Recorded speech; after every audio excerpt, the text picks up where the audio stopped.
5 సంవత్సరాలు రాష్ట్రాన్ని రాబందుల్లాగా పీక్కు తిని ఈ రాష్ట్రాన్ని అస్తవ్యస్తం చేసి దోచుకున్నటువంటి వ్యక్తి జగన్మోహన్ రెడ్డి.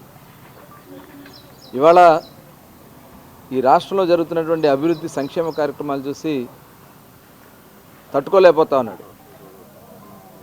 ఒక పక్క చూస్తేనేమో వైఎస్ఆర్ పార్టీ నాయకులకి ఒక్కొక్కరికి రెడ్ బుక్ అంటే గజగజ వణిగిపోతూ ఉన్నారు. నిద్రతో కూడా కలవరిస్తున్నట్టున్నారు వీళ్ళు రెడ్ బుక్ అని. మీరు చేసిన పాపాలకి ఏ రెడ్ బుక్ అవసరంలా, మొత్తం కూడా రికార్డ్ అయి ఉన్నాయి. పోలీస్ అధికారుల దగ్గర మొత్తం ఉన్నాయి. మీరు ఎక్కడ దాక్కున్నా ఎత్తుకు రావడానికి సిద్ధంగా ఉన్నారు. ఇవాళ ఈ రాష్ట్రాన్ని ఒక సక్రమైన మార్గంలో నడిపించాలని చంద్రబాబు నాయుడు గారు ఆలోచన చేస్తూ చట్ట ప్రకారం తీసుకోవాల్సినటువంటి కార్యక్రమాలు చేస్తూ ఇవాళ అధికారులందరూ కూడా అప్రమత్తం చేస్తూ ఇవాళ ప్రజలకు ఇచ్చినటువంటి హామీలు నిలబెట్టుకుంటూ నడుస్తుంది ఇవాళ ఈ కూటమి ప్రభుత్వం. ఇవాళ జగన్మోహన్ రెడ్డి మాట్లాడుతూ ఉన్నాడు సెక్యూరిటీ గురించి. ఇవాళ సెక్యూరిటీ కావాలని చెప్పి మాట్లాడుతూ ఉన్నావు జగన్మోహన్ రెడ్డి గారు. నీకు సెక్యూరిటీ కాదు, ప్రజలకు సెక్యూరిటీ కావాలి. నీ నుంచి నువ్వు చేసినటువంటి పాపాలు నువ్వు ఎంటర్ అయితే భయపడిపోతున్నారు ఇవాళ ప్రజలు. మళ్ళీ ఎక్కడ ఈ రాష్ట్రం భ్రష్టు పట్టిపోద్దా అని చెప్పి భయపడతా ఉన్నారు. ఇవాళ నువ్వు ఆంధ్ర రాష్ట్రం రావాలంటే ఎవరో ఒకరు చనిపోవాలి. ఎక్కడో చోట శవం ఉండి గద్దలాగా వచ్చి వాడడానికి సిద్ధంగా ఉన్నాడు జగన్మోహన్ రెడ్డి. ఇవాళ సెక్యూరిటీ ఇచ్చే విషయంలో, ప్రజాస్వామ్యబద్ధంగా నడిపే పాలన విషయంలో చంద్రబాబు నాయుడు గారు చాలా క్లారిటీతో ఉన్నారు. ఎప్పుడు కూడా ప్రజాస్వామ్య విలువలకి, డెమోక్రసీకి దాటి ఎప్పుడు కూడా ఆయన పరిధి దాటి ఎప్పుడు ప్రవర్తించలే. ఇవాళ దీనికి ఒక కమిటీ ఉంది. మీకు సెక్యూరిటీకి సంబంధించినటువంటి కమిటీ ఆదేశాల ప్రకారం చేస్తారు తప్ప మీరేదో సీఎం సెక్యూరిటీ కావాలి, పిఎం సెక్యూరిటీ కావాలంటే ఇవాళ అది సాధ్యం కాదనే విషయాన్ని కూడా మాజీ ముఖ్యమంత్రి జగన్మోహన్ రెడ్డి గుర్తుపెట్టుకోవాలి. ఇవాళ ఎక్కడో ఉన్నాయని చెప్పి ఊహించుకుంటా ఉన్నాడు ఆయన. ఇవాళ నిన్న కలెక్టర్స్ కాన్ఫరెన్స్ జరిగితే ఈ వైఎస్ఆర్ పార్టీ నాయకులకి మా బందరోడు ఉన్నాడు, బందరు పిచ్చోడు, ఏం మాట్లాడతాడో తెలియదు. రక్త కన్నీరే. సినిమాలో చూసేవాళ్ళం నాగభూషణ్, రక్త కన్నీరు నాగభూషణ్ లాగా పేరు నాని గారు వాళ్తూ ఉంటాడు. నిన్న కలెక్టర్ కాన్ఫరెన్స్ జరుగుతూ ఉంటే కలెక్టర్ కాన్ఫరెన్స్లో చంద్రబాబు నాయుడు గారు చెప్పింది ఏంటి? ఒక చక్కటి గవర్నెన్స్ అందించాలా, అటు అడ్మినిస్ట్రేషన్ సక్రమంగా నడవాలా, మేము ప్రజలకి పొలిటికల్ గవర్నెన్స్ ఇవ్వాలా. ఒక రాజకీయ నాయకుడు చేసేది ఏంది? ఒక ప్రజాప్రతినిధి ప్రజలకు తగిన విధంగా వాళ్ళు ఇచ్చినటువంటి సమస్యలను పరిష్కారం చేయడం కోసం చట్టాలు చేసే దాంట్లో, ఆ చట్టాలను సక్రమంగా అమలు చేసే దాంట్లో అధికారులకి కలిసి సమన్వయంతో ముందుకెళ్లాలని చంద్రబాబు నాయుడు గారు నేను చెప్తే, దానికోసం ఒక వాట్సాప్ గ్రూపులు క్రియేట్ చేసుకోండి. ఆ వాట్సాప్ గ్రూపుల్లో, ఎందుకంటే ఇప్పుడు ఆల్రెడీ మేము మంత్రులుగా వాట్సాప్ గ్రూపులు ఉన్నాయి.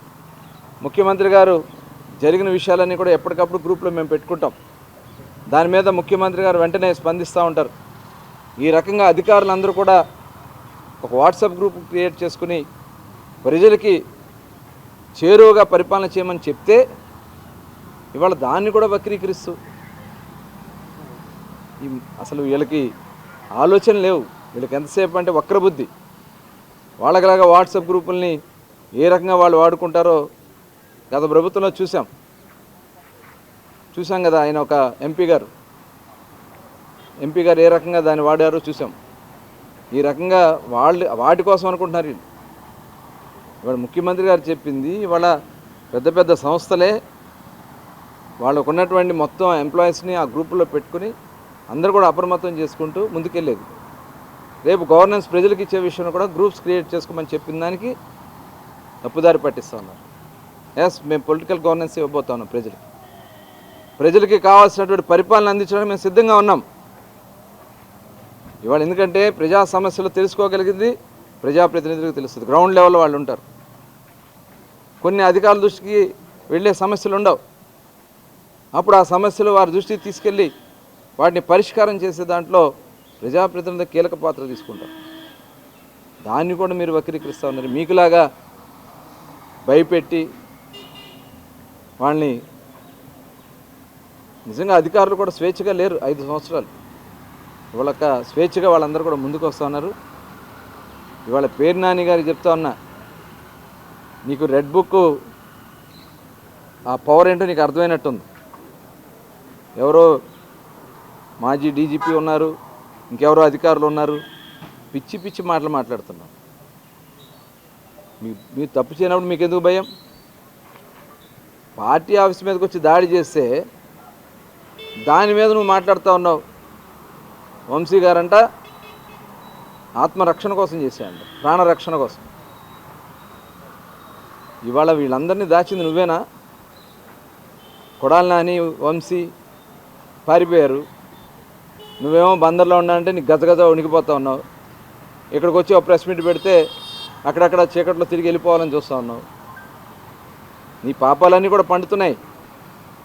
ఆల్రెడీ దానికి జరగాల్సిన కార్యక్రమాలు జరుగుతాయి. నీ అక్రమాస్తులు, నీ అక్రమ దోపిడీ, నీ కొడుకుని పెట్టి నువ్వు చేసినటువంటి గంజాయి దందాలు మొత్తం కూడా నడుస్తూ ఉన్నాయి. అన్నీ ఒకటొకటి బయటకు వస్తాయి. ఇవాళ నువ్వేదో వచ్చి పేపర్ ముందు మాట్లాడితేనో మీడియా ముందు మాట్లాడితేనో జరిగిపోయిందిలే అనుకుంటా ఉన్నావేమో. మొత్తం ప్రతిదానికి కూడా మూల్యం చెల్లించుకుంటారు, దాంట్లో అనుమానం లేదు.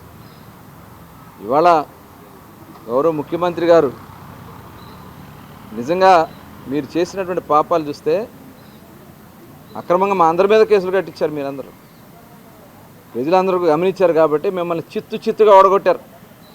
ఇవాళ మచిలీపట్నంలో పేరు నాని గారిని 50,000 ఓట్ల పైన మెజార్టీ మాకు ఇచ్చి డిపాజిట్లకి రాకుండా ఉండే విధంగా దగ్గరగా వచ్చే విధంగా చేశారు. అది గుర్తుపెట్టుకోండి. ఇలాంటి తప్పుడు మాటలు మాట్లాడి ప్రజల్ని తప్పుదారి పట్టించాలని లేదా ఇంకోటేదో పబ్బం గడుపుకోవాలని చూసామంటే జరగదు. ఒళ్ళు దగ్గరగానే పెట్టుకొని ప్రవర్తించకపోతే ఖచ్చితంగా తీవ్రమైనటువంటి పరిస్థితులు ప్రజల నుంచే వస్తాయి. ప్రజల మధ్యన తిరగలేనటువంటి పరిస్థితి వస్తుంది. గుర్తుపెట్టుకోవాలని చెప్పి హెచ్చరిస్తాను.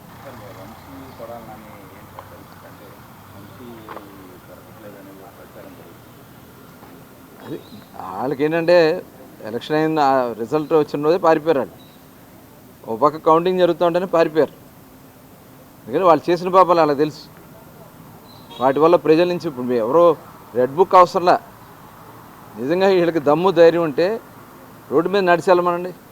ఇదే పేరు నాని హైదరాబాద్ వెళ్తే తరిమారు. అక్కడ ఈయనేదో అక్కడేదో అక్రమాస్తి కొనుక్కుంటూ వెళ్ళినట్టున్నాడు. వెళ్ళినప్పుడు కర్రలు ఇచ్చి కనకబడ్డారు.